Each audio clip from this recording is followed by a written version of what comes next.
Buenas, ¿cómo te va?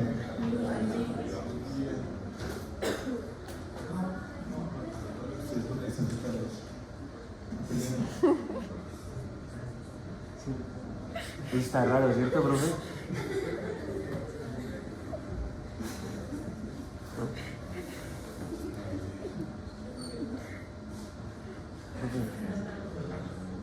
Profe.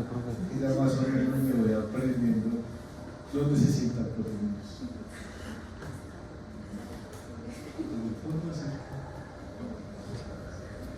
Lástima, los comienzo a conocer cuando desean. Algunos. Otros, no sé, pasaron. Bueno, señores, entonces, ya el último grupo grande de antibióticos es el de inhibidores de la síntesis del ADN, donde básicamente vamos a tener el grupo de sulfonamidas, el grupo de quinolonas y fluoroquinolonas, y algunos otros que pueden o no estar relacionados con algunos procesos metabólicos propios de las bacterias.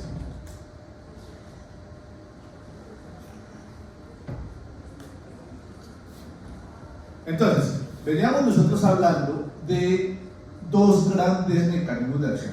Teníamos a los inhibidores de síntesis de Paret, donde teníamos a betalactámicos, cefalosporinas y carbapenémicos, y digamos ahí un poquito metidos a los glucopéptidos como vancomicina y teicoplamina, cuyo mecanismo de acción básicamente consistía en inhibir de una u otra manera la síntesis de la pared, principalmente por un bloqueo de la PBP, la enzima con función transpeptidasa que se encarga de pegar las capas, los modulitos de peptidoglucano. Dijimos que esos antibióticos tenían sobre todo un efecto muy importante sobre bacterias gram positivas, que algunos tenían que sufrir algunos cambios químicos para poder tener efecto contra bacterias gram negativas, que en principio eran medicamentos bastante seguros, pues porque las células eucariotas no tienen pared. Entonces, pues, Chimita los vamos a utilizar muchísimo, y ya creo que ustedes han venido explorando un poquitico la aplicación de PROA, que cambié de nombre, pero pues, la vuelta es la misma, donde la mayoría de los antibióticos que se van a utilizar son justamente el grupo de los inhibidores de síntesis de Paret. Después nosotros estuvimos hablando también, gracias, estuvimos hablando nosotros también de los inhibidores de síntesis de proteínas, como aprovechando que los ribosomas bacterianos tienen unas ciertas particularidades que lo hacían ser distintos a los ribosomas de las células eucariotas, y por eso entonces podíamos tener un grupo de medicamentos que afectaran la subunidad 30S del ribosoma, como aminoglucósidos y tetraciclinas, o que afectaran a la subunidad 50S del ribosoma, como el muy inútil cloranfenicol, los macrólidos y lincosamidas, oxazolidinonas y estreptograminas. Estuvimos hablando un poquitico de los mecanismos de resistencia tanto de un grupo como del otro, y ahora vamos con el tercer grupo grande de mecanismos de acción, que es inhibir desde el punto de vista metabólico la síntesis del ADN, bien sea porque o vamos a bloquear mecánicamente la síntesis del ADN por un bloqueo de topoisomerasas, que es el principal mecanismo que tienen las quinolonas, o porque vamos a bloquear a los precursores para la síntesis de las purinas, que es lo que van a hacer las últimas. Aprovechándonos de unas particularidades, y es que recordarán ustedes que ustedes también sintetizan su propio ADN, ustedes también tienen purinas, las bacterias también, ustedes tienen ADN, las bacterias también, pero en principio hay una gran diferencia, y es que para la síntesis de las purinas ustedes requieren de los folatos ya preformados. Las bacterias tienen la posibilidad, ojo, no todas, y eso va a ser un factor que me dependa, de la resistencia. Algunas bacterias van a tener la posibilidad de sintetizar sus propios folatos, y es aquí donde nosotros vamos a utilizar asulfonamidas como unos inhibidores metabólicos de la síntesis de folatos. Entonces, esta es la estructura de las asulfonamidas. Básicamente, si se dan cuenta, todas van a tener más o menos la misma estructura. Se caracteriza porque vamos a tener un grupo benceno, que vamos a tener un radical amino en la porción, en el carbono para, y en el carbono número 1 vamos a tener un grupo sulfidrilo. Fíjense que todos tienen el mismo cosito de este anillo bencénico, todos tienen el radical amino, y el carbono para, recuerden ustedes de la notación orto, meta y para, en el carbono para vamos a tener el grupo sulfidrilo al que se le va a pegar alguna otra pendejadita. Esa estructura se va a parecer mucho a esta cosa que capaz que ustedes debieron haber visto en microbiología, que es el ácido para-aminobenzoico. Este ácido para-aminobenzoico es una estructura clave de las bacterias para la síntesis de los folatos. Y si se dan cuenta, las sulfas se parecen, estructuralmente son muy parecidos. Toda vez que si uno va caminando rápido, pues uno los confunde. Y eso justamente es lo que le va a pasar a la enzima dihidropteroatosintasa, de la que le vamos a hablar. Entonces, hablemos un poco de las bacterias. Fisiológicamente, las bacterias, ¿para qué necesitan el PAB? Entonces, normalmente las bacterias van a tener la capacidad de la síntesis de sus propios folatos. Para la síntesis de folatos vamos a partir de esta molécula de acá que se llama la pteridina, y a esta pteridina se le va a pegar esta cosa azul que es el ácido para-aminobenzoico. Cuando se juntan estas dos, la molécula de pteridina con el PABA, me va a formar una cosa que se llama el ácido dihidroteroico. Ácido dihidroteroico. Ese ácido dihidroteroico lo sintetiza una enzima que se llama la dihidroteroatosintasa. Dihidroteroatosintasa es una enzima importante acá porque es justamente la que yo voy a bloquear. ¿Qué hace normalmente la enzima dihidroteroatosintasa? Utiliza como sustrato a la pteridina y al PABA para la síntesis de ácido dihidroteroico. Básicamente lo que hacemos en la vida real, esto a esta vuelta para qué sirve, es que esta molécula de pteridina es el sustrato para la síntesis de folatos, que de hecho es lo que yo necesito para la síntesis de las purinas. ¿Recuerdan ustedes cuáles son las purinas? Guanina y adenina. Entonces, para la síntesis de esas purinas vamos a necesitar de los folatos. Para esos folatos vamos a necesitar de esta molécula de pteridina. Ahora, lo que pasa es que dentro de estos procesos metabólicos vamos a necesitar una serie de electrones que van a ser donados por la nicotinamida, adenina y nucleótido. Pero para que esta NADPH le done sus electrones, vamos a necesitar de glutamatos y de PABA como unos mecanismos intermedios, es decir, como si fueran una especie de puentes que le van a permitir el paso de electrones desde el NADPH hacia la molécula de pteridina para convertirlo en ácido fólico, en folatos. Entonces, básicamente lo que nosotros estamos haciendo acá es con esa molécula de pteridina y hacerle unos cambios. Eso es lo que hace la bacteria normalmente. Dentro de su fisiología, la bacteria coge su molécula de pteridina y necesita pasarle unos electrones, pero para pasarle esos electrones vamos a utilizar unos puentes, y esos puentes son el PABA y el glutamato. Entonces, para ese proceso vamos a comenzar, como les venía diciendo, pegando la molécula de pteridina con el PABA para formar el ácido dihidroteroico. Después se le va a pegar varios glutamatos para formar el ácido hidrofólico, y a partir de la forma de ese ácido hidrofólico vamos a estarle donando electrones por medio del NADPH para la síntesis del ácido tetrahidrofólico, y de esa manera vamos a sintetizar folatos. Sí. Esa es la parte fisiológica de las bacterias. Esto es microbiología. Lo que nosotros vamos a hacer con nuestros antibióticos acá es que, si ustedes recuerdan, pues las sulfas son estructuralmente parecidas al PABA, ergo se van a pegar porque la dihidroteroatosintasa, que normalmente reconoce el PABA, pues como ella es medio óbita porque está estresada, entonces a veces se confunde y comienza a pegar sulfas en vez de pegar PABA. Pero pues recuerden que las sulfas y el PABA se parecen, pero al final cuando la sulfa se pega, pues no me va a formar ácido hidroteroico, simplemente me va a terminar bloqueando a la enzima, a la dihidroteroatosintasa. Dicho de otra manera, el medicamento sulfa, el grupo de las sulfas, su mecanismo de acción consiste en ser inhibidores competitivos de la enzima dihidroteroatosintasa. Son competitivos porque se parecen. Recuerden que esos mecanismos de inhibición competitiva se caracterizan porque el sustrato y el fármaco, el ligando natural, o en este caso el sustrato y el fármaco, son estructuralmente parecidos, son muy parecidos. O sea, yo como diferencio un estudiante de sexto semestre de medicina de un estudiante de sexto semestre, no sé, de derecho, salvo por los que están con bueno.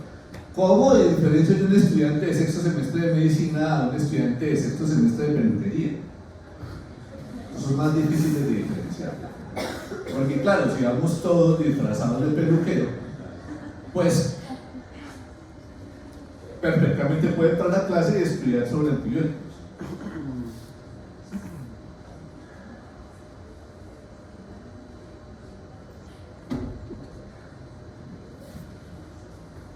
Claro, obviamente, lo que no por demeritar a las personas que se dediquen a la peluquería, es un campo muy importante, pero pues hombre, capaz que puede entrar a clase, que entienda algo, lo dudo, ¿va?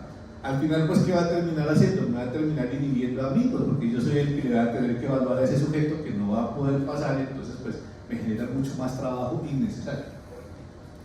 Eso es lo que va a terminar pasando con ese tipo de medicamentos, simplemente se pegan a la enzima y evitan que la enzima trabaje, pero ojo que no va a bloquear a la enzima del todo. Acá viene un detalle importante de los inhibidores competitivos, y es que para poder generar la inhibición necesita haber mucho. Acá las cantidades son importantes, siempre son importantes, pero acá las cantidades suelen tener un papel todavía más importante, y es porque dependiendo de la cantidad es que la enzima se va a poder bloquear en mayor o menor medida. Aquí las enzimas o la producción del ácido hidroteroico no va a ser de todo o nada, simplemente cuanta más cantidad de sulfato tenga, puede tener una disminución de la producción de ácido hidroteroico. Haga de cuenta que yo pusiera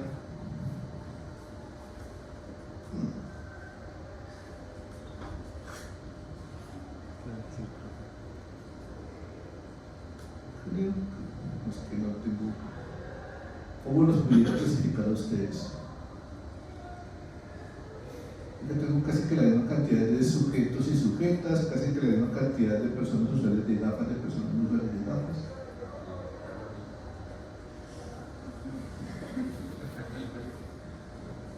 Hablemos de blondies y no blondies. Hablemos de monos o monas y gente no tan mono, no tan mona. Por mono o mona me refiero a amigos y no a sarco, como lo llaman los paisas. Los peliamarillo o pelirrojo.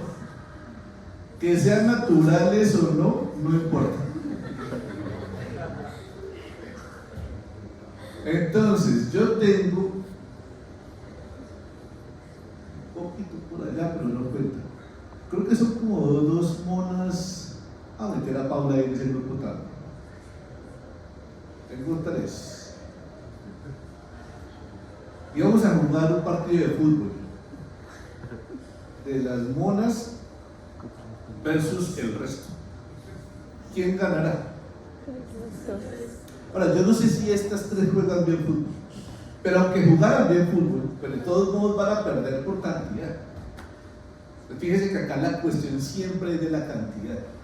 Si yo tuviera la misma cantidad de monos y de no monos, o hiciera un concurso acá de fútbol de hombres contra mujeres, asumiendo que todos juegan igual, o de personas usuarias de gafas versus personas no usuarias de gafas, siempre teniendo en cuenta que el usuario de gafas pues es un poco más visualmente torpe, capaz que pueda tener un poquito de desventaja. De todos modos, la cuestión es que si yo tuviera la misma cantidad, yo esperaría tener la misma cantidad de goles por ambos lados. Pero si yo tuviera una cantidad muy importante, por ejemplo, si yo pusiera a los pelinegros a que jugaran fútbol contra los pelimonos, vamos a ganar los pelinegros, es verdad, pero estas 3 o estas 4 capaz que puedan meter uno que otro gol. Nunca va a llegar a 0. La inhibición nunca va a ser de 0 porque siempre va a existir alguien que pueda llegar a tener la capacidad de meter alguna suerte de gol. Esto me lleva a que estos medicamentos en realidad ni siquiera son bacteriostáticos, simplemente van a tener un efecto bacterio ralentizador. En realidad lo que van a hacer es que me van a disminuir muchísimo la velocidad a la que se producen los volatos, pero eso nunca va a llegar a 0.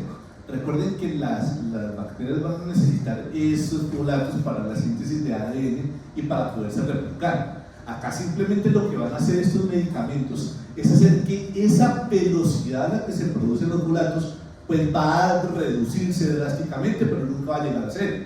Eso significa que si normalmente una Escherichia coli se va a estar replicando cada 6 horas, ahora para replicarse se va a demorar 60 horas, pero de todos modos va a poderse seguir replicando. Lo que pasa es que lo va a hacer mucho más lento. Entonces, por eso vamos a hablar de medicamentos que en efecto van a ser bacteriostáticos, no van a tener un importante efecto bactericida, el grupo de las sulfas, que su mecanismo de acción es independiente de si la bacteria es una bacteria gram positiva o gram negativa, y que dentro de sus potenciales inhibiciones relacionado con el hecho que se parezca al PAB,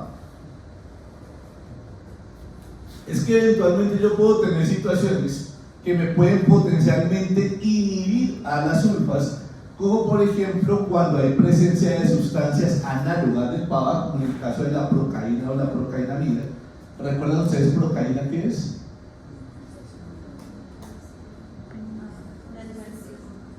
Anestésico local. ¿Y la procainamida es?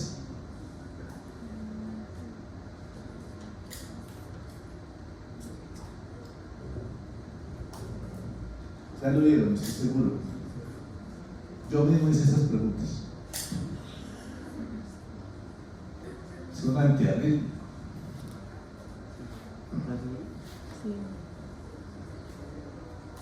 La presencia de procainamida, la presencia de procaína me puede generar inhibiciones de las sulfas, o la presencia de grandes cantidades de timina, como cuando hay SPUS, me puede también producir una inhibición en estos medicamentos. Estos medicamentos vamos a ver que en realidad su espectro pues, es relativamente pequeñito, porque es que son medicamentos que no, o sea, hay muchos mecanismos de resistencia.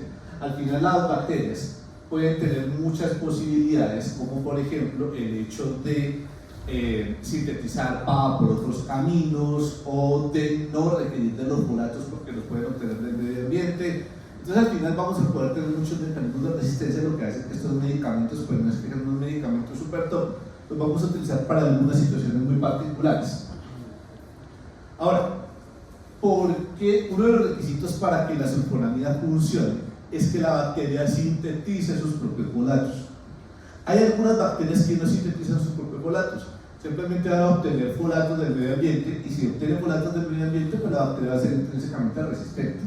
Eso también me explica por qué, si bien ustedes también tienen ADN, también tienen folatos, porque las sulfas en principio no afectan a las células eucariotas, y después porque ustedes, como células eucariotas, no van a sintetizar sus propios folatos, ustedes los obtienen de la dieta. ¿Listo? Como les decía, uno de los problemas que tenemos acá con estos medicamentos es su incapacidad para generar un bloqueo completo de la síntesis de folatos. Les había dicho que el mecanismo de acción de las sulfonamidas básicamente consiste en inhibir a esta enzima, a la dihidroteroato sintasa, que es la enzima que se va a encargar de unir pteridina con PABA para formar el ácido dihidroteroico. Y esta enzima es la que va a ser bloqueada por las sulfonamidas. Ahora, el problema es que estas sulfonamidas, pues, insisto, me van a bloquear esto en función de la cantidad, pero nunca va a llegar a cero, lo que va a significar que de todos modos algo de ácido dihidroteroico se va a seguir formando y algo de folato se va a seguir formando. Por eso yo puedo jugar a una cosa que se llama el sinergismo farmacológico secuencial. Sinergismo básicamente consiste en pegar dos medicamentos que me potencian, que se potencian entre ellos. Es como cuando usted estudia con alguien, usted es medio malito, medio malo estudiando, usted es medio brutico, su compañero o su compañera es medio brutico también, pero los dos capaz que pueden tener unos mecanismos de estudio muy buenos que hacen que ustedes sean muy top, pero solitos son inútiles. Decía Vygotsky que las personas aprenden en comunidad. Es muy difícil que usted aprenda todo solo, es más fácil que usted todo lo aprenda en comunidad. Entonces algo así parecido, eso se llama sinergismo, cuando cada uno es medianamente inútil por aparte, pero juntos son la hostia, acá vamos a tener la posibilidad de bloquear esta misma ruta un paso más adelante con un medicamento que se llama trimetopril, que es un inhibidor de la dihidrofolato reductasa. Fíjense que el trimetopril actúa sobre la misma ruta metabólica, pero más adelante.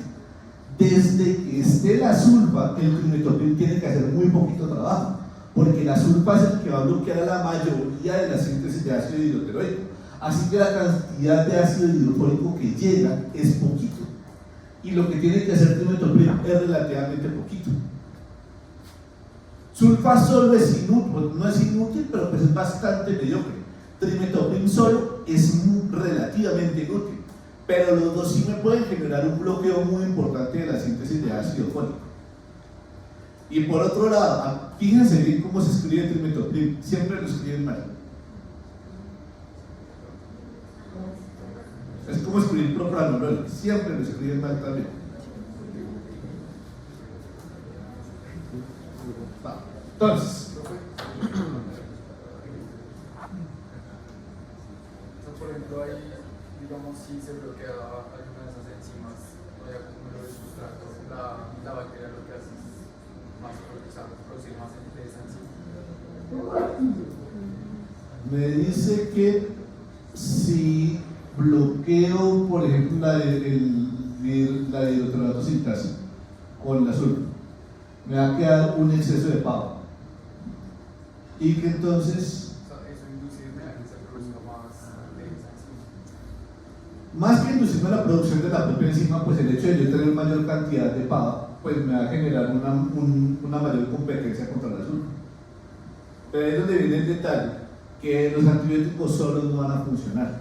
Los antibióticos de todos modos van a requerir de algo del sistema inmune, lo que le vamos a dar acá es un poquito de tiempo. Pero sí, de hecho, eso hace parte de la razón de por qué es un grupo de antibióticos bastante mediocre. O sea, se queda a veces un poquito cortito. No son antibióticos que uno diga, marica, ¿cómo sirve para todo? Como cuando uno habla de cefalosporinas de cuarta, como cuando uno habla de carbapenémicos. No, este se queda un poquito más cortito. El trimetopril es un análogo estructural de la tedina, fíjense que tiene cierto parecido químico. También se parece a la pirimetamina, también va a tener un mecanismo de acción relativamente parecido al de un medicamento que no vemos acá dentro de este grupo, que de hecho ustedes creo que no ven en este semestre, pero que existe, y es el metotrexato y el pemetrexed, que son medicamentos que suelen utilizarse para el manejo del cáncer, cuyo mecanismo es muy parecido. Al final lo que van a terminar haciendo es inhibirme la síntesis de folatos, pero estos sí en células eucariotas. Y tiene una característica muy particular, en el caso particular de trimetopril y una de las sulfas que se llama el sulfametoxazol, y es que van a tener una farmacocinética muy parecida, sobre todo que vamos a estar hablando de unas vías medias de alrededor de unas 11 a 12 horas, lo que me permite que yo estos dos medicamentos los pueda utilizar juntos. De hecho, vienen siempre juntos. Uno no consigue el sulfametoxazol solo o el trimetopril solo, va a venir siempre en mezcla con trimetopril con sulfametoxazol, cuyo nombre comercial más común es Bactrim, o algunos textos lo llaman cotrimoxazol. Uno de los problemas que tenemos con este medicamento, con este grupo de medicamentos, es su alta tasa de resistencia. Fíjense que estamos hablando de resistencias que están por encima del 40% y están relacionadas o con una menor afinidad de la dihidroteroato sintasa, o con que la bacteria sintetice folatos por otros caminos, o que haya presencia de enzimas inactivadoras, que es mucho menos frecuente. Lo más probable es que haya una menor afinidad de la dihidroteroato sintasa. Y esto me lleva a que eventualmente pues, no sean medicamentos que sean muy útiles para el manejo de muchas cosas. Van a ver ustedes que, por ejemplo, las guías de Colombia, las del PROA, no recomiendan mucho el uso del trimetopril sulfametoxazol para el manejo de las IUs, pero hay muchos sitios donde se utiliza el trimetopril sulfa como primera línea. ¿De qué depende que yo utilice el trimetopril sulfa como primera línea o no en el manejo de una IU? Es de los perfiles de resistencia. Y recuerden que los perfiles de resistencia son distintos dependiendo de los países y dependiendo de los sitios.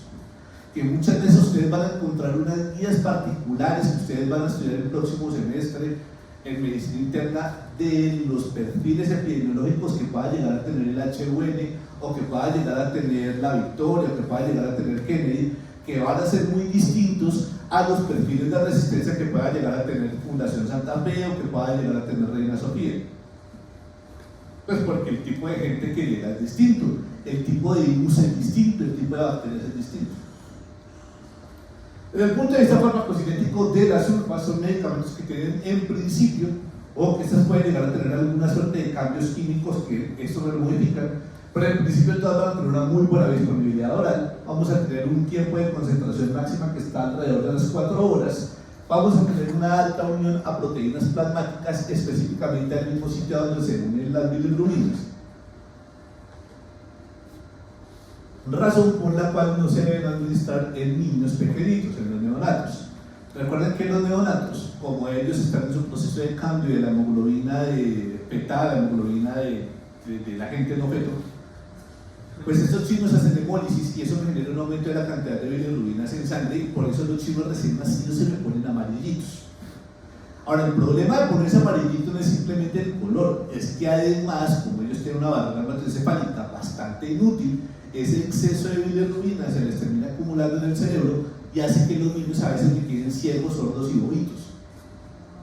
Eso tiene un nombre particular que se llama kernicterus y que capaz que ustedes lo vieron en patología. Una acumulación de bilirrubina en ciertas partes del cerebro que hace que a los niños les va mal. Entonces, por eso uno se preocupa mucho cuando uno ve un recién nacido muy amarillito. Pues uno de los problemas de las sulfas es que las sulfas se van a pegar a la albúmina en el mismo sitio en donde se pegan las bilirrubinas, lo que me termina generando una interacción plasmática por desplazamiento.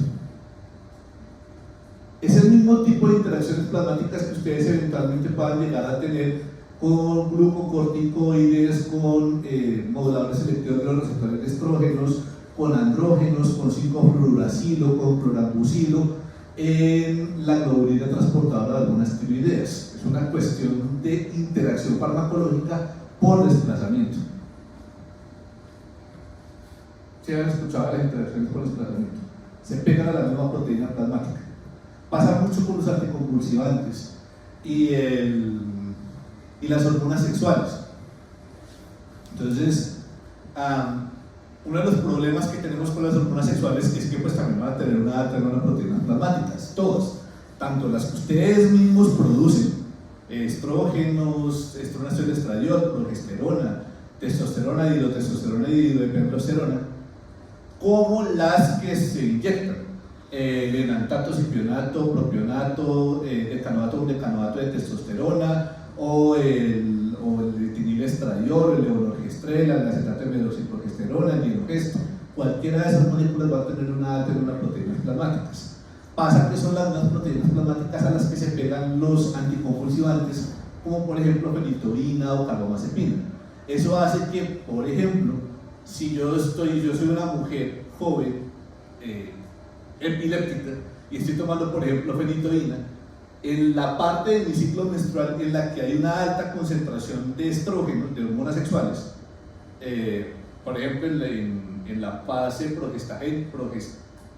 la segunda fase, la fase lútea del ciclo menstrual, pues yo tengo un montón de hormonas sexuales y eso me mantiene una buena concentración del anticonvulsivante libre, que es el que funciona. Pero cuando una menstrua, a una se le bajan todas las concentraciones de hormonas sexuales y eso me genera mayor cantidad de globulina transportadora libre y eso me aumenta la captación del anticonvulsivante, por lo tanto me disminuye la cantidad de anticonvulsivante libre en sangre y eso me aumenta el riesgo de convulsionar. De ahí que las mujeres jóvenes epilépticas tienden a convulsionar más en los momentos en los que están menstruando, aunque estén con el anticonvulsivante, máxime si es fenitoína o carbamazepina. Algo parecido me va a pasar con las bilirrubinas y algunos otros medicamentos, como por ejemplo el ácido acetilsalicílico, aunque eso no suele ser muy importante, pero las bilirrubinas sí, sobre todo en los niños. Vamos a tener una alta penetración a sitios a donde no llegan muchos medicamentos, como por ejemplo el ojo. De ahí que los oftalmólogos sean muy fan de utilizar sulfas, porque es de los pocos medicamentos que llegan allá sin tener que yo chuzar el ojo. entenderá que chuzar el ojo es un procedimiento un poco traumático para el sujeto que le está chuzando el ojo. Aún es divertido, eso tiene su gracia. Y si pasan por oftalmo y los dejan hacerlo, eso tiene su cosito medio divertido. Pero pues cuando uno es el pobre paciente que uno está mirando como un sujeto inexperto temblando, se le está acercando con una aguja para chuzarle alguna parte del ojo, pues no es algo muy divertido. Vamos a tener una alta concentración de líquido cefalorraquídeo relativamente alta, atraviesa barrera hematoencefálica, atraviesa barrera hematoplacentaria y leche materna. Insisto, está contraindicado en las mujeres embarazadas, en las mujeres lactando o en los niños. Y dentro de su metabolismo vamos a tener una parte de glucuronidación y acetilación hepática. Sin embargo, la gran mayoría del antibiótico se va a excretar por vía renal sin cambios y relativamente rápido. Digamos que no le da mucho tiempo al hígado de hacer unos grandes, de tener un metabolismo importante, porque es que el riñón lo va a eliminar relativamente rápido, excepto aquellos que van a durar mucho tiempo en sangre. De ahí que viene una situación bien particular, y es que dentro de sus efectos adversos, dentro de los más importantes, está justamente lo que pasa en el riñón. Son medicamentos que se eliminan muy rápido por la orina, listo, pero tienen un pequeño problemita químico, y es que justamente esos anillos bencénicos que les había mostrado no son tan hidrosolubles. Si bien es una molécula hidrosoluble, también tiene su parte que no es tan hidrosoluble, y eso hace que cuando se hiperconcentra en la orina, pues rápidamente se precipita y me forma cálculos. Uno de los efectos adversos más frecuentemente asociados a las sulfas son las urolitiasis, la presencia de cálculos en la orina. De ahí que uno, cuando tiene un paciente al que le está dando sulfas, siempre le debe recomendar que esté consumiendo mucha agua y que esté orinando con frecuencia. De hecho, son las mismas recomendaciones que uno le da a una infección de vías urinarias. Pero acá el propósito es evitar la acumulación de la sulfa en la orina, que se precipite y me forme urolitos, me forme cálculos en la orina. También me puede generar reacciones de hipersensibilidad que pueden ir desde un pincher rash hasta situaciones mucho más graves, como Steve Johnson.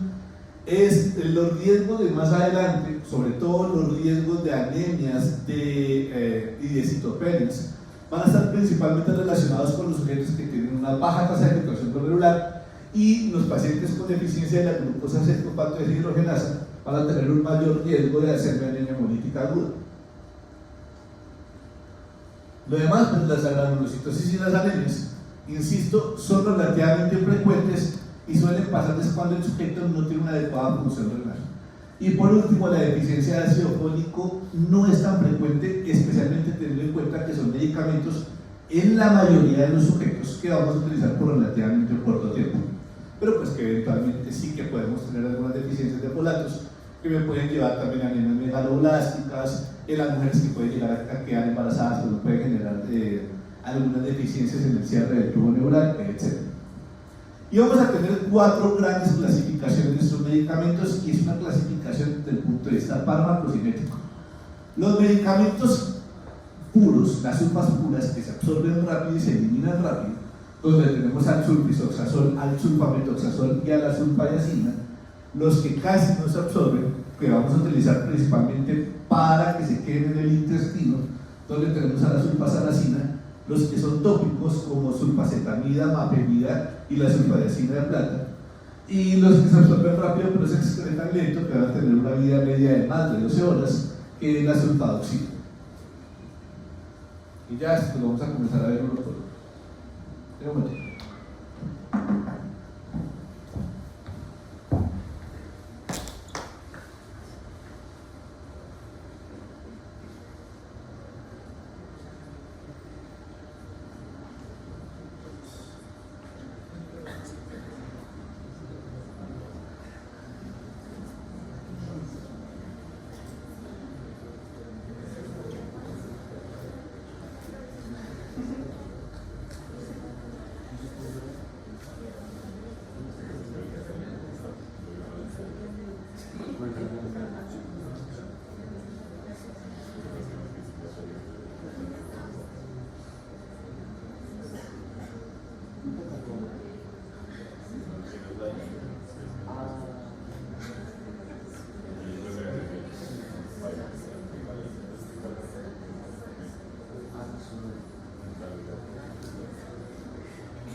Bueno, entonces, el primer grupo y el que es únicamente importante acá es este que se absorbe rápido y se elimina rápido, donde tenemos al sulfametoxazol, que es el que le dije que iba a venir en mezcla con trimetopril.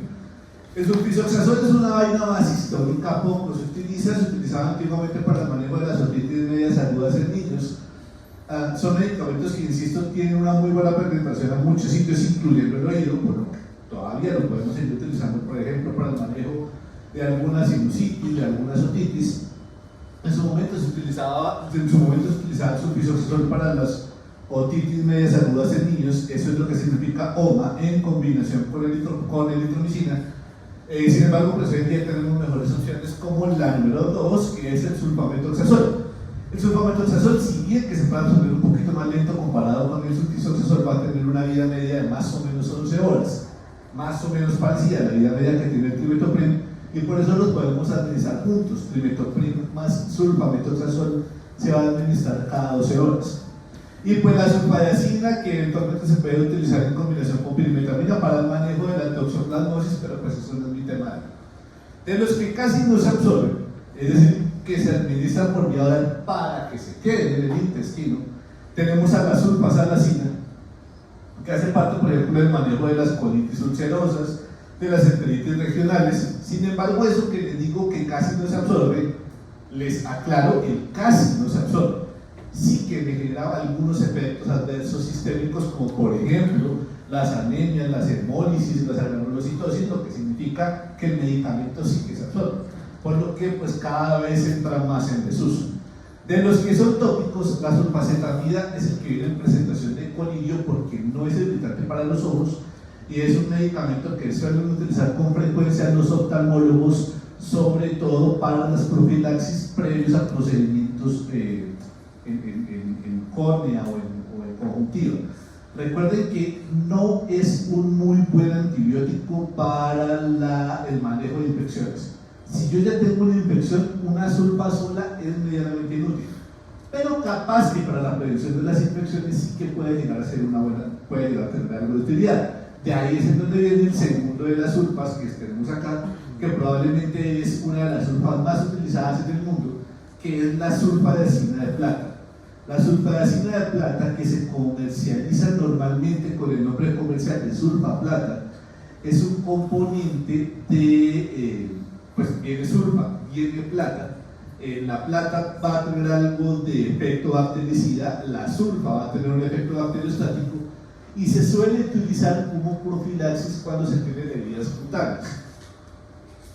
Es muy frecuente que las abuelitas utilicen sulfaplata para el manejo de las quemaduras. Es muy útil siempre y cuando primero sea una quemadura profunda. Estamos hablando de una quemadura grado 2 profunda, una quemadura grado 3. Si usted tiene una quemadura grado 1, que son las quemaduras por el sol, que simplemente se le pone la piel rojita, pues ahí no tiene ninguna suerte de utilidad la sulfaplata. Y lo otro es que son muy útiles para la prevención de la colonización bacteriana. Recuerden que ese es un mecanismo de acción.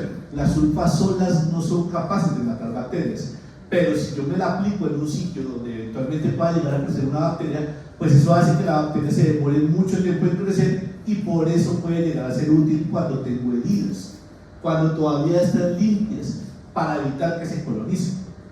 Pero si la herida ya está infectada, el uso de la sulfa sola es relativamente inútil.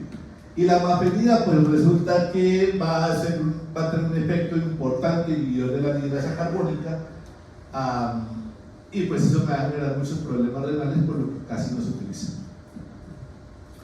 Y de los que se absorben rápido, pero que se eliminan lento, fíjense que estamos hablando de una vida media de 8 días, es la sulfadoxina, que se puede utilizar eventualmente, pero pues no están en las guías colombianas de manera importante para el manejo de Plasmodium falciparum, porque pues siempre vamos a preferir a los artemicidas. ¿Para qué lo podemos utilizar? En las infecciones de vías urinarias en combinación con el trimetopril, en nocardiosis, en toxoplasmosis, en profilaxis para la fiebre reumática por infecciones por estreptococo, pero recuerden que si bien me puede servir para las infecciones por estreptococo en la garganta, siempre vamos a preferir la penicilina benzatínica. ¿Por qué? usted tiene dolor en la garganta, usted se mira la garganta y tiene esas amígdalas gigantescas, están llenas de placas, usted está con fiebre, tiene ganglios en el cuello, usted dice, definitivamente esto es una amigdalitis bacteriana. ¿Qué me tomo? Usted le pregunta a ChatGPT, ¿qué me tomo? Y ChatGPT le va a decir, ¿puede tomarse penicilina benzatínica o puede tomar trimethoprim sulfa? ¿Usted cuál escoge? La penicilina benzatínica, ¿por qué? La absorción lenta. ¿Por qué? ¿Una absorción lenta es? ¿Qué? La absorción La lenta, absorción que tiene una vida lenta. media, pues. Bueno, sí es verdad que es la absorción lenta, pero pues yo puedo compensar la absorción lenta siendo juicioso y tomándome el trimethoprim todos los días cada 12 horas. Pero eso Por el disminuye la tiempo. adherencia.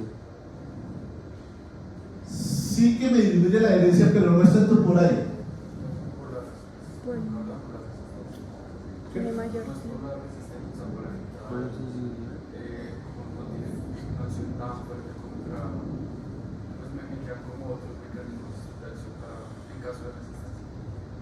Kevin Andrés dice que es por una cuestión de la resistencia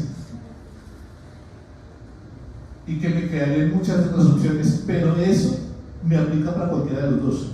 O sea, me explico, si me hiciera resistencia a la penicilina benzatínica, pues hombre, me quedan un chingo más de beta-lactámicos.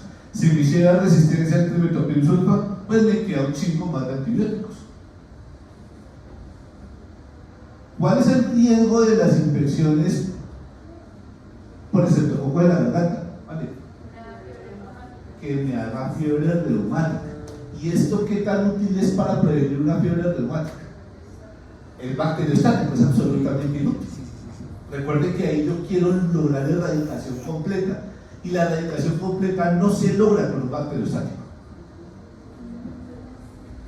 Y eventualmente me puede servir para las infecciones por clamidia, profilaxis de meningitis, colitis ulcerosa, pero el que es más importante de todos es este.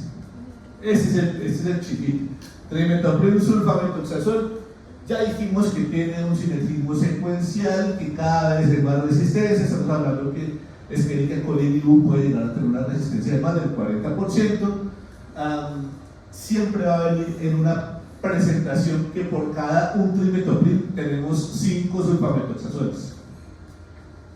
Viene presentación de tabletas de 40 miligramos de trimethoprim por 480 miligramos de trimethoprim por 400 miligramos de sulfametoxazol, o de 160 miligramos de trimethoprim por 800 miligramos de sulfametoxazol. Y en las versiones de jarabe vamos a tener 40 miligramos de trimethoprim por 200 miligramos de sulfametoxazol por cada 5 centímetros cúbicos. Una de las cagadas que tenemos con los jarabes es que los jarabes uno siempre da la concentración es por cada 5 centímetros cúbicos. Es una cuestión más histórica porque el estándar de una cuchara de sopa es el de 5 centímetros cúbicos. Obviamente nosotros ya hoy en día no le vamos a decir a las mamás que le den al niño de a una cucharada, sino que nos toca pues que midan, pero pues se sigue dando la concentración de los jarabes por cada 5 centímetros cúbicos.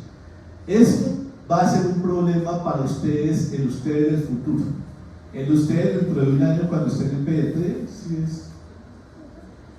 en el hipotético caso que pase en farmacología ahorita, estaría viendo pediatría en 2026-1. Eso va a ser un problema para ustedes en 2026-1. Y hacer cuentas, y allá los pediatras adivinen qué calculadora les van a pedir. Pero como a los señores insisten en seguir trayendo calculadora que saca logaritmos. Bactrim tiene 2 presentaciones. Bactrim, recuerden que es el nombre comercial. No soy muy fan de dar nombres comerciales, pero es que acá a veces uno pasa el anonimato al desprestigio por eso. El medicamento se llama trimethoprim sulfametoxazol. A la gente le va más gallo ese nombre, así que con mucha frecuencia utilizan el nombre de Bactrim. Entonces le llegan a uno diciendo que es que el paciente está tomando Bactrim. Entonces, para que usted no pase como muy bruto, usted ya sabe que el Bactrim es trimethoprim sulfametoxazol. Y es el de Roche. Y tiene 2 presentaciones, la presentación normal y la presentación fuerte. La presentación normal es la de 80-400 y la Forte es la de 160-800, que es de hecho la que vamos a recomendar para el manejo de las IBUs. En el caso de las IBUs no complicadas, el manejo es de 160 miligramos de trimetopril por 800 miligramos de sulfametotrazol cada 12 horas. Uno juega con el tiempo de por cuánto tiempo lo va a administrar, por 7 días, eventualmente lo puede utilizar, por ejemplo, en ciclos cortos de 3 días, eventualmente únicamente el uso del antibiótico postcoital. Recuerden que hay algunas mujeres que hacen con frecuencia IUs postcoitales. Entonces, pues es una mamera porque cada vez que tienen sexo hacen una infección de vías urinarias. Y pues si son como la mayoría de ustedes, que si por ahí una vez al año, una vez al semestre, pues no sería tan traumático. Pero si una es un poco más fogosa y una por lo menos tiene todos los fines de semana para eso, pues entonces una estaría todos los lunes, martes y miércoles con infección de vías urinarias. Entonces una de las posibilidades, no es lo ideal, porque esta vaina entenderán que me genera un mayor riesgo de eventos adversos y de resistencia, pero pues es el uso de antibióticos postcoitales. Ustedes lo van a ver en medicina interna como una de las posibilidades, ya que si tenemos una pielonefritis no complicada podemos utilizar hasta 14 días, y si tenemos una IU complicada por algún germen que sea susceptible podemos administrarla hasta por 21 días. Esto estoy hablando de la recomendación que está dando el fabricante, no necesariamente la recomendación que dice la guía. De hecho, recuerden que para IU no está trimetopril sulfa, pero el fabricante sí que lo recomienda porque eventualmente se puede llegar a utilizar.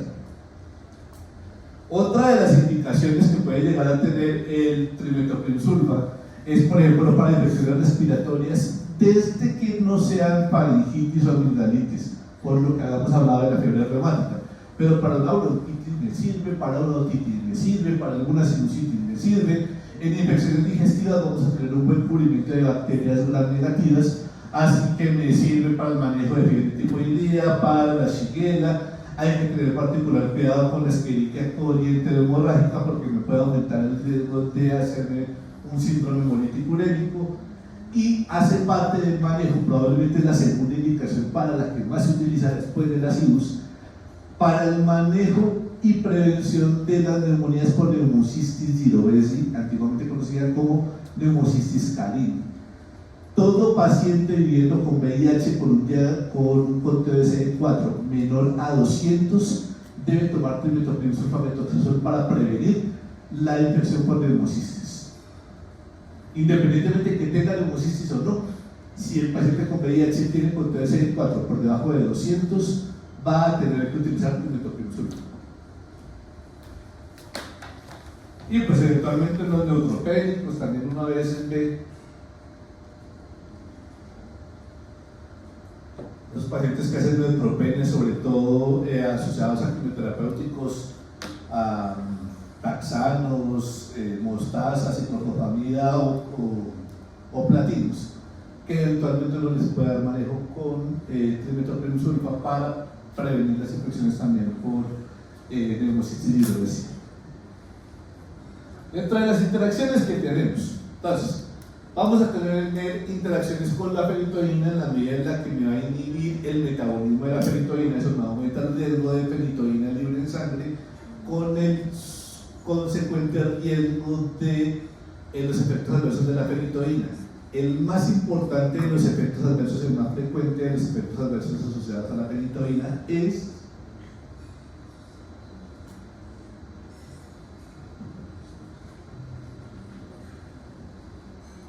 el síndrome cerebeloso. Muy bien.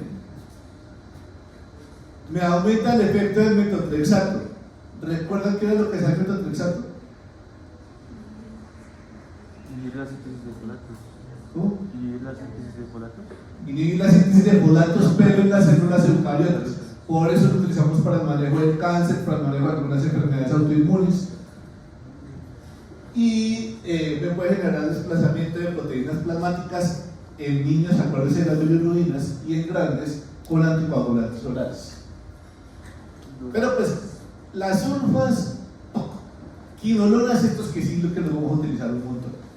Estos sí van a tener una gran utilidad porque me sirven para todo. Tanto me sirven que cada vez preferimos utilizarlo menos.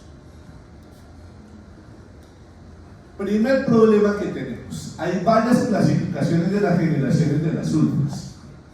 Hay unos que hablan de 2 generaciones, otros que hablan de 3 generaciones, otros que hablan de 4 generaciones. Hoy vamos a hablar de esta clasificación de 3 generaciones. Depende usted del autor, pero esta me gusta porque está fácil para mí. Tenemos la primera, son generaciones de quinolonas. No necesariamente tienen que estar fluoradas, porque no es lo mismo hablar de quinolonas a hablar de fluoroquinolonas. Una fluoroquinolona, como su nombre lo dice, es una quinolona que tiene fluoro.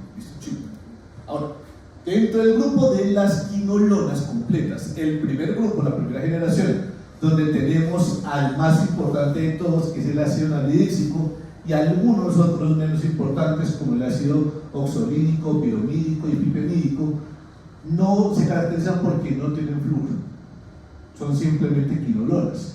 De estas, la más importante es el ácido nalidíxico.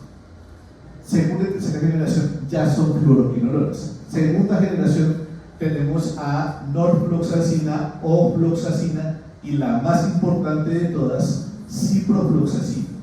Se caracterizan sobre todo porque su espectro es principalmente contra bacterias gram negativas. Y la tercera generación, que también son fluoroquinolonas, donde vamos a tener agatifloxacina, moxifloxacina y probablemente la más importante de todas, levofloxacina, que se caracterizan por tener un amplio espectro, cubre bacterias gram positivas y gram negativas. Hay una clasificación no tan santa, los libros de hecho no les gustan, a nadie les gusta, pero casi que todo el mundo lo utiliza, y es hablar de quinolonas urinares o quinolonas respiratorias. Pues pasa que, como la segunda generación, el primer grupo de fluoroquinolonas, los de segunda generación, donde tenemos a ciprofloxacina, tienen un muy buen cubrimiento contra bacterias gram negativas. De hecho, su principal espectro es contra bacterias gram negativas. Y en las IUS, lo más frecuente que tenemos es Escherichia, Proteus, Serrates, Providencias. Todos esos bichos son bacterias gram negativas, pues con frecuencia a estas bacterias, a este grupo de antibióticos los llaman quinolonas urinarias. Aunque recuerden que la guía no es muy fan de utilizar quinolonas. De hecho, le dice ahí, no utilice quinolonas.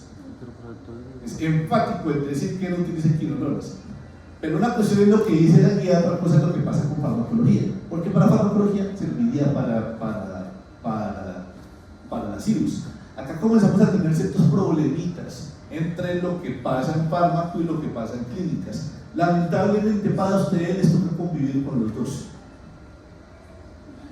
Acá me digo, esta vaina me sirve para las CIRUS desde el punto de vista farmacológico, pero en el próximo semestre el doctor Cortés le va a decir: ni mierda, no va a utilizar usted quinolonas para las CIRUS, y tiene toda la razón del mundo desde el punto de vista epidemiológico y de resistencias. Pero por eso les digo, de hecho el nombre pues es feo por eso, porque todo el mundo le dice: ay, no utilice quinolonas en infecciones de bebés urinarios. Aún así, la segunda generación de quinolonas se le conoce en el bajo mundo, en las plazas de mercado, uno lo llama como quinolonas urinarias. Y los de tercera generación, donde tenemos a levofloxacina, moxifloxacina y gatifloxacina,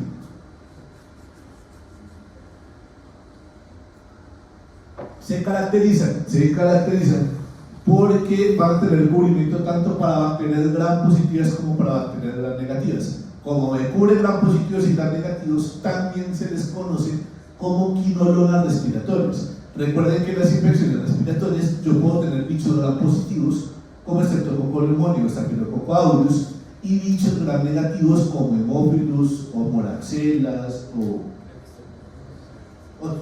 Klebsiella.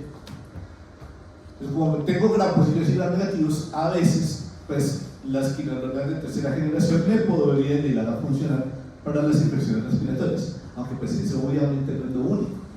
Si yo tengo una infección de piel, pues yo puedo utilizar una quinolona de tercera generación en principio también. Una de segunda generación sería estúpido. Y hay algunas que se han retirado del mercado por múltiples razones. No hablo acá de enrofloxacina. que es uno de los antibióticos más utilizados por los veterinarios.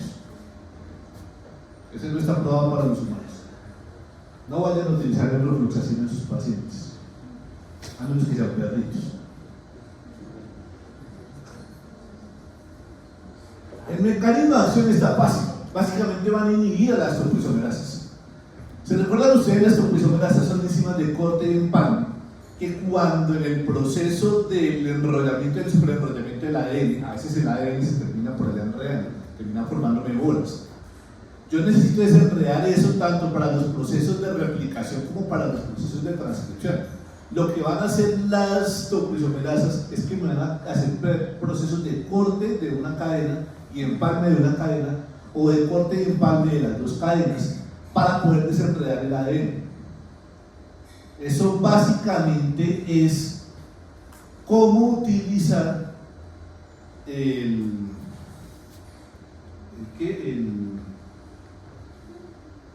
acondicionador del pelo. Para los que tienen pelo largo, los señores no se enterarán de eso. Pero no es lo mismo yo de pelo largo, peinarme sin utilizar acondicionador que utilizando acondicionador. A la hora de utilizar el acondicionador, pues eso va a hacer que todo se desbarate más rápido y le puedo pasar el cepillo más facilito, la peinilla más facilito. Si usted no le pasa el acondicionador, pues lo que va a terminar haciendo es rompiendo el pelo. Y algo parecido nos pasa acá. Estas topoisomerasas básicamente van a hacer ese acondicionador que van a permitir que el complejo de licasa pase sin problema. La licasa es el cepillo, es la penilla. Pero si usted no utiliza el acondicionador, cuando usted pase la penilla, lo que va a terminar haciendo es rompiendo el ADN. Y una vez que el ADN se rompe, las células van a entrar en apoptosis. Por eso, estos medicamentos sí son bactericidas. Porque una vez que se rompe el ADN, pues ya baila, la bacteria morirá. Entonces, vamos a hacer una inhibición de la ADN girasa, que va a ser parte del grupo de las topoisomerasas 2. Estos van a generar los procesos de corte de empalme y van a tener dos subunidades, que son las subunidades GIR A y GIR B. No se les olvide eso, de las subunidades. Acá tenemos aquí GIR A y GIR B. Y en la parte de abajo de lo que pasa con las bacterias gram positivas, donde tenemos las topoisomerasa 4, vamos a tener las subunidades par C y par E. Se las nombro GIR A, GIR B, par C y par E, porque estas suelen mutar. Mutaciones de GIR A y GIR B me van a generar resistencia, en principio, a todas las quinolonas, sobre todo para las que tengan efecto contra bacterias gram negativas, y eso básicamente son todas. Y las mutaciones de par C y par E me van a generar resistencia, sobre todo a las quinolonas de tercera generación. Listo. Y eventualmente también podría llegar a inhibirme las topoisomerasas de las células eucariotas, pero esto va a suceder esa dosis antes. Hay unos grupos de antibióticos cuyo mecanismo de acción, justamente de medicamentos de quimioterapéuticos para el cáncer, cuyo mecanismo de acción es exactamente el mismo, pero eso se van a encargar de bloquear a las topoisomerasas de las células eucariotas. Comencemos por el primero. Acuérdense que eso es de primera generación, el ácido nalidíxico. El ácido nalidíxico tiene una particularidad, no tiene flúor. Primera generación que no tiene flúor. Esos medicamentos uno se los toma y así como entran a la sangre, de una vez van a salir por la orina. Eso no pasa casi que por ningún otro lado. Por eso casi que su única indicación son las infecciones de vías urinarias. Porque es que no pasa por ningún otro lado. No se alcanzan a acumular. El hecho de tener flúor, el flúor tiene una particularidad, y es que el flúor tiene cierto parecido, no sé, espiritual, electromagnético, de peso al fósforo.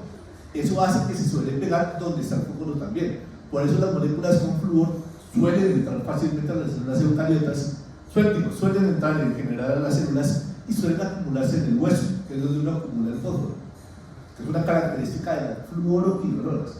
El ácido nalidíxico no tiene flúor, por lo tanto no entra fácilmente a las células, no entra al hueso.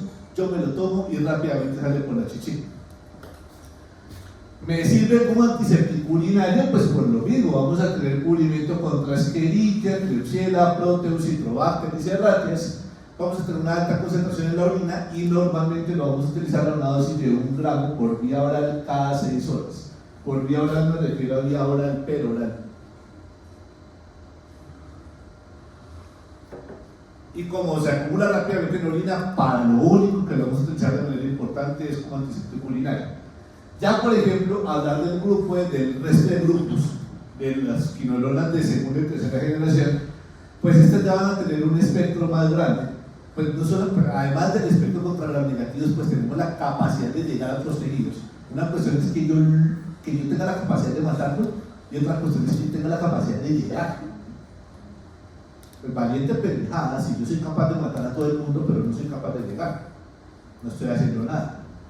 Ácido anhídrico sería una chiquita para muchas infecciones por bacterias gram negativas en muchas partes del cuerpo, solamente que es que no llega.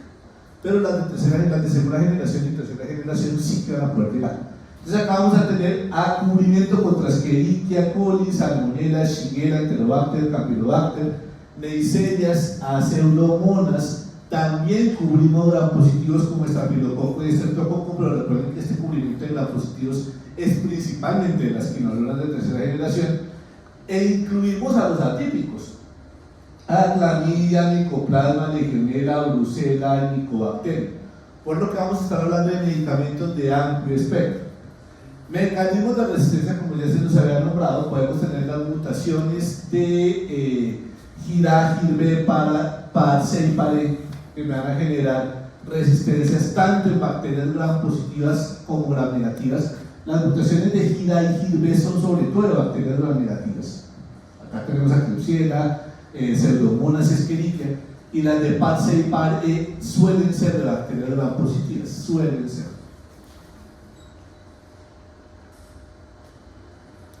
Los medicamentos que tenemos un tiempo de concentración máxima de más o menos 3 horas. Recuerden que estos antibióticos son concentración dependiente, algo parecido a lo que pasa con los aminoglucósidos. Tenemos una disponibilidad oral bastante buena, por encima del 50%, un amplio volumen de distribución, pero hablando acá del volumen de distribución, estoy hablando de los medicamentos que van a tener que van a tener mucho tiempo en sangre.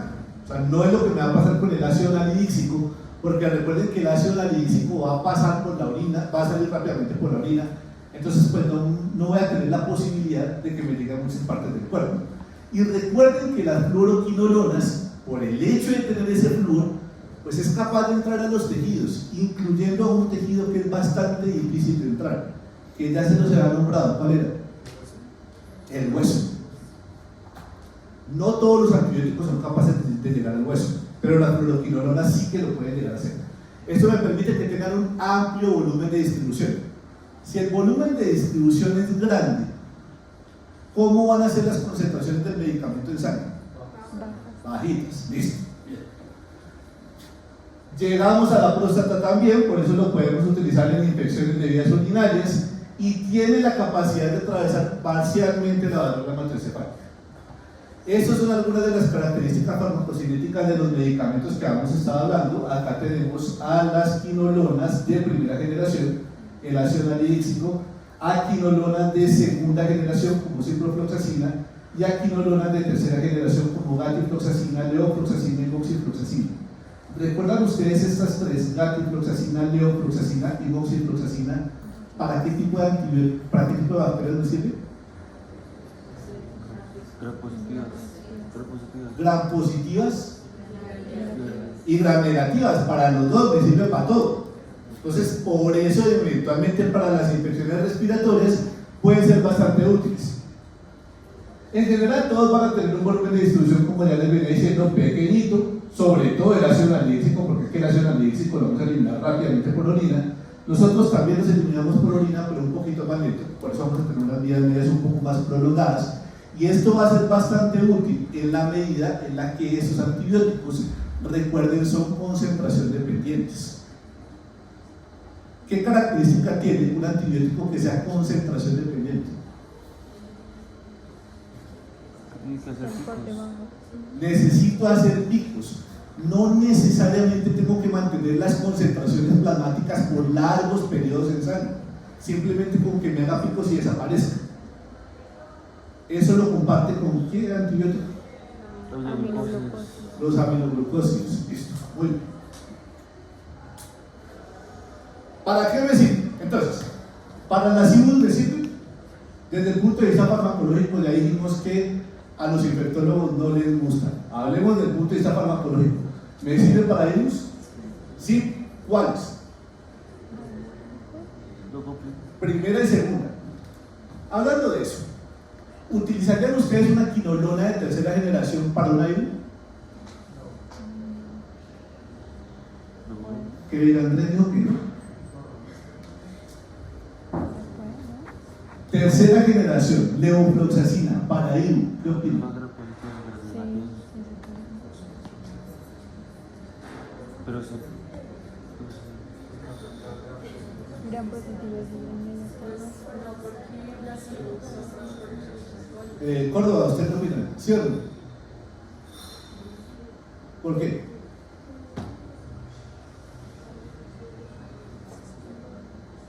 Bueno, yo estoy de acuerdo con Córdoba, sí. Ahora, alguien que me diga por qué. ¿Por qué sí? Rival. Cubre gran negativos también. De cubrirme las negativas me los cubre. Además que tiene una gran ventaja. Acuérdense que en el caso de las pielonefritis, ¿yo en qué dicho estoy pensando? Una pielonefritis. No una cistitis, sino una infección ya directamente en los riñones. Pues además de pensar en Escherichia, Proteus, Erratia, Providencias, hay uno particular en el que yo pienso en pielonefritis.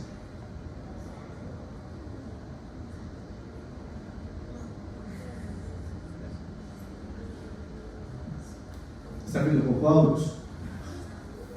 Pues las IBUs son por gram negativos, pero eventualmente uno se puede encontrar un gram positivo, sobre todo en el caso de las pielonefritis, y ahí sí que me serviría muy bien una levofloxacina. Insisto, desde el punto de vista farmacológico, capaz que el Provan no se lo recomienda mucho. Normalmente, ¿qué deberíamos utilizar entonces para una IBU?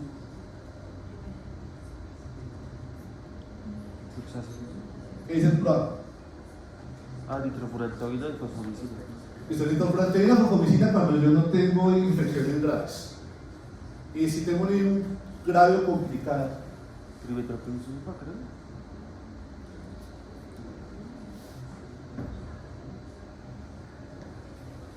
Diclofuractoína, fosfomicina, trometabol y cefalosporina. cefalosporina. Las cefalosporinas. ¿Cefalosporina de qué generación? ¿Qué primera? Cefalosporina. Primera. ¿Y utilizaremos cefalosporina segunda?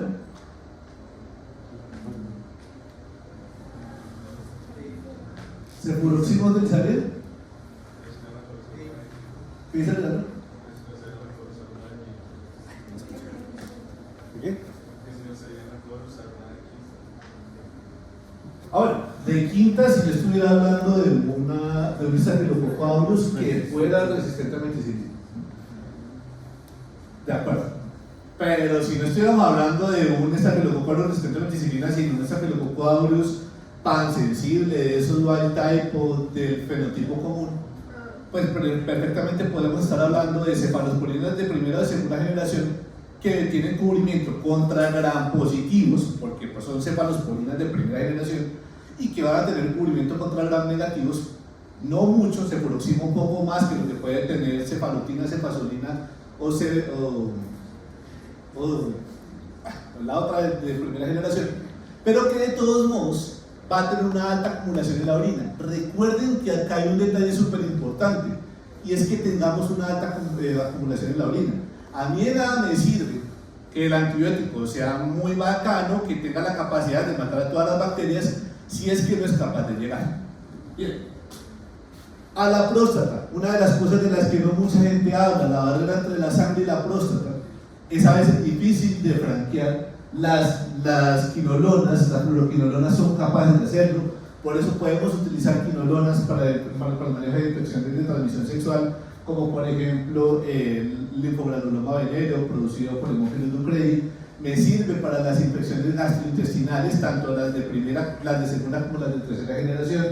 En infecciones respiratorias, aquí sí que utilizaríamos son las de tercera generación, y eventualmente en hueso y articulaciones, sobre todo las de tercera generación. Recuerden que la mayoría de las osteomielitis son producidas por bacterias gram-positivas que vienen desde la piel. Por eso, si he de utilizar una quinolona para una infección en hueso, preferiría utilizar una quinolona de tercera generación. ¿Vamos? Bien. Ciprofloxacina lo puedo utilizar para infecciones de vías urinarias a una dosis de 250 miligramos cada 12 horas. Y vamos a jugar un poquito tanto con las dosis como con los tiempos de tratamiento. Eso en función de qué tan grave tengan la infección. Insisto, esto por ejemplo es de lo que recomienda el fabricante, porque el medicamento el fabricante lo tiene aprobado para el manejo de infecciones de vías urinarias, y en Colombia está aprobado para el manejo de infecciones de vías urinarias, aunque el PROA sea enfático en decir que no. Levofloxacina, que ya me cubre gram positivos, esto ya me va a servir para las infecciones de la vía respiratoria alta, en las sinusitis bacterianas, en las exacerbaciones agudas de la bronquitis, en neumonía adquirida en comunidades de las que ya hemos hablado. Estas infecciones son por bacterias gram positivas y gram negativas, por lo tanto, utilizar una quinolona de primera o de segunda generación es absolutamente inútil. Por eso me toca hacer una quinolona de tercera generación que tenga cubrimiento contra gram positivos, como por ejemplo lo puede hacer levofloxacina.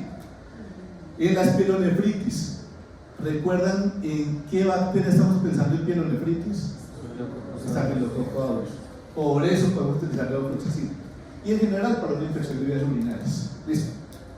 Reacciones adversas. Dentro de las reacciones adversas que vamos a tener a las quinolonas, y que en parte hace parte de las razones de por qué casi preferimos no utilizarlas, vamos a incluir a síntomas gastrointestinales, como me va a pasar con casi todos los antibióticos. Vamos a tener alteraciones visuales, excitación, depresión, confusión, alucinaciones y convulsiones asociados al ácido láctico, las colitis que también me pueden suceder por pseudomembranosas por Clostridium difficile, que me puede producir por muchas bacterias, las cefaleas y mareo que puede llegar a pasar hasta el 11% de los pacientes, los exantemas y las fotodermatitis, sobre todo tener en cuenta que también me pueden generar fotosensibilidad. La fotosensibilidad también se comparte con otro grupo de antibióticos. ¿Con cuál? Tetraciclinas, exactamente.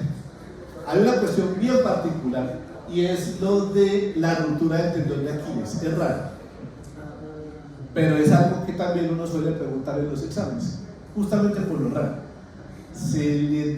Le pasa a los viejitos usuarios de glucocorticoides y post-transplantados que están en tratamiento con quinolonas. Es el grupo particular que tiene un mayor riesgo de hacer ruptura del tendón de Aquiles. Como tiene una alta acumulación en los huesos, también me va a generar problemas en los fetos, por lo que no lo vamos a utilizar en mujeres embarazadas o en niños pequeñitos, y tiene la posibilidad de prolongarme el QT. Ya hemos hablado hasta la saciedad del problema de la prolongación del QT. La prolongación del QT me produce una arritmia, ¿qué es cuál? La torsión de puntas, y que esto se comparte sobre todo cuando yo tengo interacciones con varios medicamentos que también me prolongan el QT. Ya me imagino lo que han estado viendo en psicofármacos, que por ejemplo los antipsicóticos típicos me pueden prolongar el QT. Nosotros hablamos en la sesión anterior de un grupo de antibióticos que también me prolonga el QT. ¿Cuál?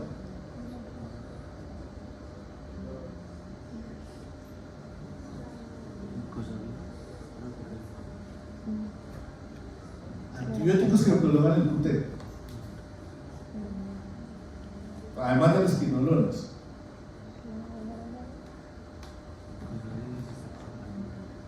Y me detuve un montón de tiempo y hablamos de todo el grupo de medicamentos que producían prolongación del QT. A nivel general. De hecho, les conté la historia, que capaz que ustedes están muy chiquitos, de cuando hubo una pandemia de COVID, y que comenzaron a utilizar un antibiótico que prolongaba el QT, que no servía para el dichoso COVID y que sí aumentaba el riesgo de toxicidad de problemas cardiovasculares. Macrólidos. Los macrólidos. Listo. ¿Vienes acá? Con quinolonas, ¿cómo vamos? Ahora vamos a hablar de un par de grupitos extras que se me salen un poquito de estos mecanismos de acción, pero que de hecho ustedes los han estado viendo en el PROA o que los pueden ver en unas situaciones particulares en el mercado, como por ejemplo los polipéptidos. En el grupo de polipéptidos vamos a tener el grupo de las polimixinas, polimixina B, polimixina E, colistina y bacitracina. Casi no se suele utilizar como medicamento solo, como ustedes lo pueden ver acá. Es un medicamento que uno utiliza en mezcla con otras cosas. Eso es una suspensión oftálmica que viene con dexametasona. ¿Qué es la dexametasona? Corticoide. Que viene con neomicina. ¿Qué es la neomicina?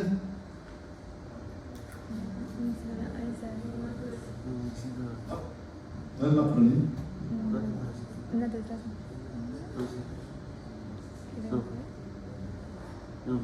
Está ahí al ladito de la mitacina. Gentamicina, aminoglucosis, ¿qué? Y la polimicina B. Ese medicamento básicamente lo que me hace es interrumpirme la síntesis de fosfolípidos de las membranas y pues dado su efecto tóxico no lo vamos a utilizar de manera sistémica, sino que lo vamos a utilizar únicamente tópico, bien sea en colirios o bien sea en cremas. Las polimixinas, estas de acá, suelen tener un muy buen espectro contra bacterias gram negativas y bacitracina suele tener un muy buen espectro contra bacterias gram positivas. Ácido fucídico es otro que también suele utilizarse de manera tópica. Básicamente lo que va a hacer ese medicamento está muy relacionado con lo que habíamos visto anteriormente con los inhibidores de síntesis de proteínas, y es que me va a bloquear las fuentes energéticas necesarias para los procesos de elongación. Esto es un mecanismo de acción distinto a lo que terminaban haciendo los medicamentos inhibidores de síntesis de proteínas, de aminoglucosas, tetraciclinas, cloramfenicol, macrólidos, estreptograminas. No es demasiado tóxico para utilizarlo de manera sistémica, pero que se puede utilizar de manera tópica.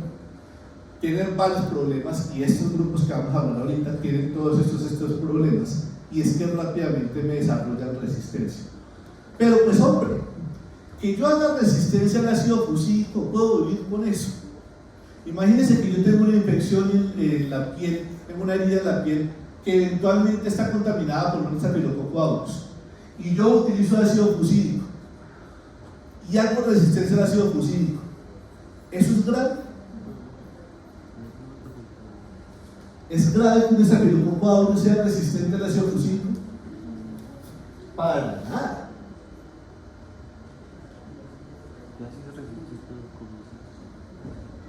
Voy a tener un montón de antibióticos más que van a tener buen cubrimiento contra el Staphylococcus aureus. Ya muy distinto a que mi Staphylococcus aureus me haga resistencia a cefalosporinas de segunda generación, que a ellos sí digo, hombre, estamos enfrentándonos ante un Staphylococcus aureus resistente a meticilina, o que me haga resistencia a vancomicina. Pero pues el ácido fucídico puedo vivir con eso. Y ahora sí, de los que me recomendaba el PROA como manejo de primera línea para el manejo de las infecciones de vías urinarias no graves, no complicadas, vamos a tener a la nitrofurantoína. La nitrofurantoína es uno de esos medicamentos, de los dos ahí, de los que hemos hablado hasta el momento. El mecanismo de acción básicamente consiste en inhibir a esta enzima, la acetilcoenzima A bacteriana, que hace parte del metabolismo intracelular de la bacteria para la síntesis de los peptidoglucanos. Fíjense que al final me termina produciendo también una inhibición de la síntesis de la pared, pero por un mecanismo completamente distinto al que hacen los inhibidores de síntesis de pared propiamente dichos, como beta-lactámicos, cefalosporines y carbapenémicos, o al mecanismo de acción que pueda tener vancomicina o teicoplanin. Esto básicamente tiene que entrar a la célula y bloquearle los procesos metabólicos para la síntesis de ese peptidoglucano. ¿Y si hago resistencia? Porque fíjense que hacemos resistencia rápidamente. El mecanismo principal de resistencia es por la pérdida de las reductasas que activan la nitrofurantoína. Y si hago resistencia, esa es la razón de por qué está de primera línea en el PROA. Tengo 1000 antibióticos y esa resistencia a la nitrofurantoína, pues todavía me quedan 999 más para poder utilizar. Esa es la razón de por qué yo puedo utilizar para una IU de primera línea, podría utilizar el tapene, pero donde me haga resistencia a esa vuelta, me quedé sin poder utilizar ningún inhibidor de síntesis de pared. En cambio, con la nitrofurantoína pues no es tan grave. Y tenemos además unas altas concentraciones en la orina, llega y tiene cubrimiento, cubre Escherichia coli, cubre Staphylococcus aureus, Enterococcus, Acinetobacter, Corynebacterium, Salmonella y Shigella. Pero pues yo básicamente lo que quiero cubrir es sobre todo Escherichia coli. Entonces con eso yo ya estoy más que contento para el manejo del virus. Pero la pupilocina, que es otro de los que tiene un mecanismo de acción más o menos parecido, está relacionado con la inhibición de la síntesis de la isoleucina RNA de transferencia, un RNA de transferencia específico que tiene el aminoácido isoleucina, y pues va a estar relacionado con la inhibición de la síntesis de proteínas, pero pues esto es tópico. El que me faltaba es este, la fosfomicina en sal de trometamol. La fosfomicina en sal de trometamol básicamente lo que va a hacer es una inhibición irreversible de esta enzima que es la enolpiruvato transferasa, enzima que capaz que ustedes por allá entre sueños recordarán porque la vimos en la primera de las clases de antibióticos, que hace parte del proceso metabólico, ya donde se junta el ciclo de la glucólisis, pero que se va a encargar ahora de la síntesis de los peptidoglucanos. Ese proceso metabólico intrabacteriano de la síntesis del peptidoglucano va a ser bloqueado también por fosfomicina. Es un mecanismo que va a ser muy parecido a lo que hace nitrofurantoína, pero pues por caminos distintos. Digamos que la resistencia a nitrofurantoína no se cruza con la resistencia a fosfomicina, ni la de fosfomicina con nitrofurantoína, pero que en dado caso llegase a esa resistencia, yo puedo convivir con eso sin problema. Tenemos cubrimiento contra bacterias gram positivas y gram negativas. El mecanismo de resistencia, fíjense que es un mecanismo de resistencia cromosómico que además es rápidamente inducible, especialmente cuando lo utilizamos como monoterapia. Y de hecho nosotros en las IUs no graves, no complicadas, lo utilizamos en monoterapia.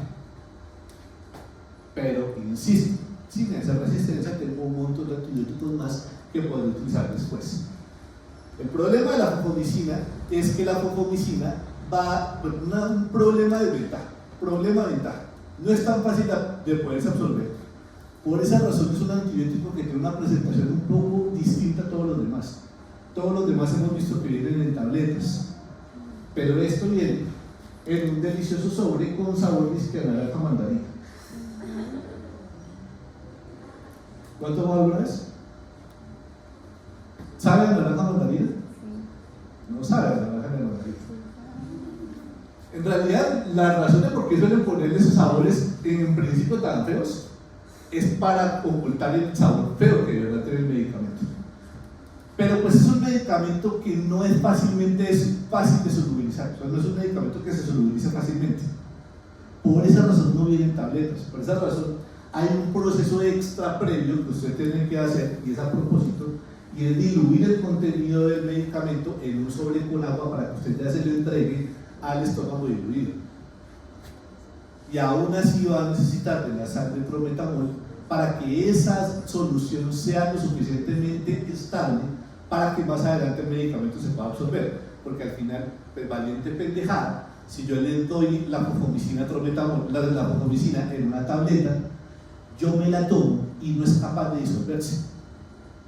Pues así como entra va a salir, pues ¿cuál efecto farmacológico va a tener? Ninguno.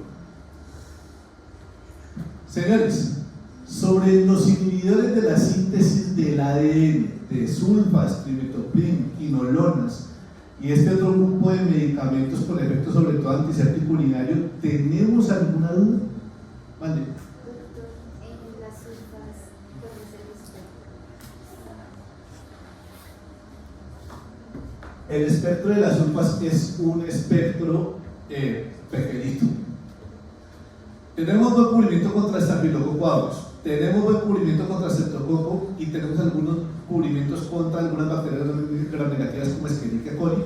Acuérdense que también me va a cubrir algunas enfermedades de transmisión sexual no Neisseria y que me puede cubrir sobre todo neumocistis y me cubre nocardia.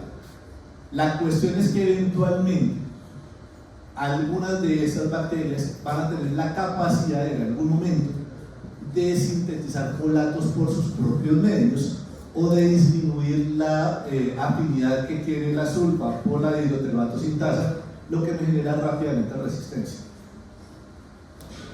Bien, anything else? Doctor,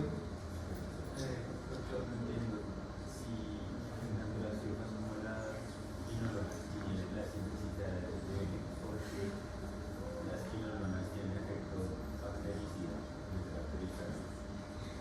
Me pregunta que si sulfas y quinolonas tienen espectro sobre la síntesis de ADN, porque sulfas es bacteriostático y quinolonas es bactericida. Acuérdense que entre otras las sulfas ni siquiera son realmente bacteriostáticos. En general lo que hacen es que la tasa replicativa sea más lenta. Pero las quinolonas tienen una particularidad. Como me bloquean a las topoisomerasas, el ADN se me queda enredado. Cuando pasa el complejo helicasa, pues el ADN se me va a terminar rompiendo. Y cuando el ADN se rompe, se van a activar las maquinarias intracelulares que me van a inducir la muerte de la célula. Por eso, y es un mecanismo que es exclusivo de las quinolonas en este caso, me van a generar efecto bactericida. Por esa misma situación, yo necesito hacer un pico grande y que después desaparezca. Por eso va a ser concentración dependiente. A diferencia de las sulfas, que es un medicamento típicamente tiempo dependiente. Entonces, esas diferencias del mecanismo de acción es lo que me va a generar que sulfa sea bacteriostático y quinolona sea bactericida, y que sulfa sea tiempo dependiente y quinolona concentración dependiente. Su mecanismo de acción, de hecho, fíjense que es diametral, o sea, no es, actúan sobre lo mismo que es la síntesis del ADN, pero en sitios distintos. ¿Claro? ¿Algo más? Listo, señores, mañana tenemos tuberculosis y ya con eso acabamos este pedacito de antibióticos.